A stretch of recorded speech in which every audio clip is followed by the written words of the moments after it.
Hi, my raindrops. It's Lynn, and today's fiction is I Should Be Dead by Fennec_Fox, read by Stormfeld Podfic. Summary: 1 October 2025, Day 6. Day 6 prompt: No grave can hold my body down. A truth quirk, a secret. Chapter 1. The fight had gone bad fast. Concrete dust hung thick in the air, clinging to skin and lungs, the acrid taste of smoke seeping into every breath. The villain's quirk had caught them off guard, not because it was flashy or destructive, but because it was quiet, subtle, the kind that didn't knock you down so much as peel you open. Truth. That's what the reporter had said. A compulsion-type quirk similar to the detective's, but far more invasive. Instead of forcing you to tell the truth when asked, it strips away the choice entirely, made your secrets crawl up your throat like they were trying to escape. The team had cornered the villain in an abandoned subway station, underground again, where the lights were dim and the walls felt too close. Aizawa had been the first through the door. "Eyes up," he said, voice calm but tight. The smell of ozone and rust filled the air. Midoriya was right behind him, notebook nowhere in sight, his expression distant and calculating. He had grown quiet since joining UA, more measured. There were flashes of his old muttering, the wild energy that used to spill out of him, but those moments were rare now, replaced by something colder, something learned. The villain was cornered between two cracked pillars, breathing hard. He looked small, almost fragile, a man in his late 30s, with pale hands trembling at his sides. "You think you can hide things from me?" the man hissed, voice echoing off the walls. His quirk shimmered faintly, like heat rippling off asphalt. "You think your secrets can stay buried?" Aizawa stepped forward, scarf ready. "End it peacefully, we don't need." The villain smiled, then everything broke. The air shifted, sharp and electric. Izuku staggered first, hand to his chest, eyes blown wide. His breath hitched like he'd been hit, but there was no visible wound. "Midoriya!" "I'm fine," Izuku rasped through, though his voice cracked. His pupils quivered, his hands shook. The villain's laughter filled the tunnel, thin and cold. "There's something in you, something old. Let's hear it." Aizawa's scarf shot forward, binding the man's arms, but it was too late. The air shimmered again, the quirk pulsed, and Izuku broke. "I'm not supposed to be alive." The words tore out of him, no hesitation, no control. His voice came fast and hoarse, like something was dragging it out of his chest. "He thinks I'm dead." Aizawa froze. "What?" Izuku clutched his head, breathing hard. Please don't make me."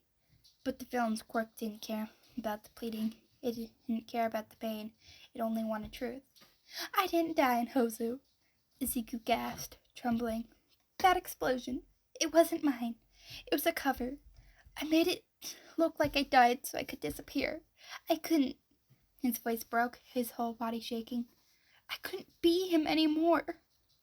The scarf went slack. Aizawa's mind raced, fragments snapping together faster than he could stop them. The rumors, the reports, the vigilante that had vanished 6 months before Izuku's name had appeared on UA's roster. The file he'd never been able to close. The one they had called Ghost. No. His voice tightened. "Midoriya." The boy's breath hitched, shallow and quick, like he was drowning. His knees gave out, hands gripping his hair. "I didn't mean for anyone to think. I just couldn't stop fighting. I didn't know how to stop." Aizawa took a step forward. The villain laughed again, even as his quirk faltered under erasure. "What a lovely little corpse you've raised, hero." The man spat before Aizawa's fist silenced him. The scarf snapped around his wrist. Aizawa didn't even register the impact. All he saw was Midoriya, shaking and pale on the cold concrete. The fight was over, but the fallout had just begun. They waited for the emergency responders to clear the scene. Recovery units, restraint specialists, backup heroes. Aizawa stood off to the side, eyes never leaving Midoriya, who sat curled in on himself near a broken pillar. His hands wouldn't stop shaking. Every few seconds his lips moved, whispering words Aizawa couldn't catch. Fragments, apologies, maybe please. No one else approached. The other heroes knew better than to interrupt when Aizawa's expression looked like that. When the last officer left, he moved closer. Midoriya. No response. He crouched beside him, lowering himself until he was eye level. Kid, look at me. As Izuku's eyes lifted, unfocused, green washed out by shock. I didn't mean to lie. Aizawa exhaled slowly. I know. I didn't want to come back, Izuku whispered, voice raw. But All Might said I could be a hero. I thought if I started over, if nobody knew, I could finally stop being him. His throat bobbled, and the next words crackled apart. I didn't want you to think I was a villain. Aizawa's heart clenched so tight it hurt. You think I'd care about that? His voice was quiet, steady in a way that felt forced. Izuku's shoulders shook. You should be. You're supposed to. I broke laws. I hurt people. Aizawa didn't let him finish. You survived, he said simply. That's all I see. Izuku blinked, confusion flickering behind tears. Aizawa swallowed. His throat burned. You did what you had to do. I'm not going to judge you for that. Not when I know what it's like to have no one else to rely on. For a second, the boy's mask crackled. The cold, calculated quiet that had wrapped around him since he joined UA broke into something raw, a desperate kind of disbelief. His voice was almost a whisper. You're not mad? I'm angry that you thought you had to die to survive. Izuku's breath hitched. Aizawa moved slowly, giving him time to flinch or pull away. When the boy didn't, he reached out, resting a hand against the back of his neck. The skin was cold, damp with sweat. He could feel the tremor under his palm.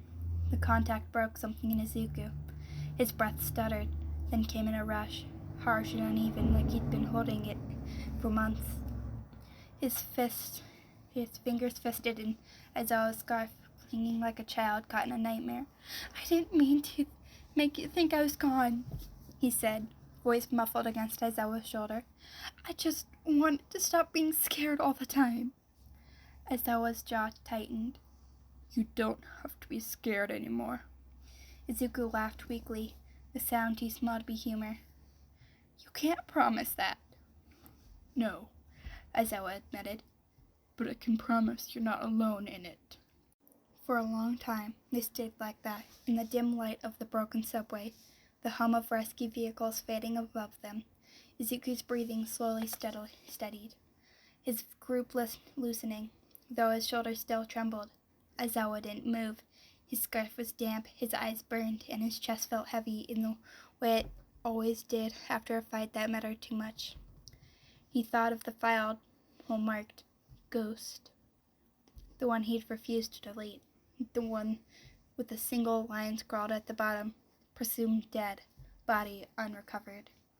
He thought of the way the kid had looked the first day of UA. Tired eyes, careful smile, too much knowledge of pain for someone his age.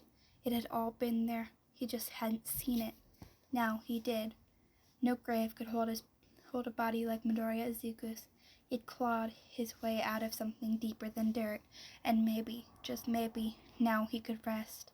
Aizawa tightened his arm around him, quiet and solid. You're here, he murmured. That's enough.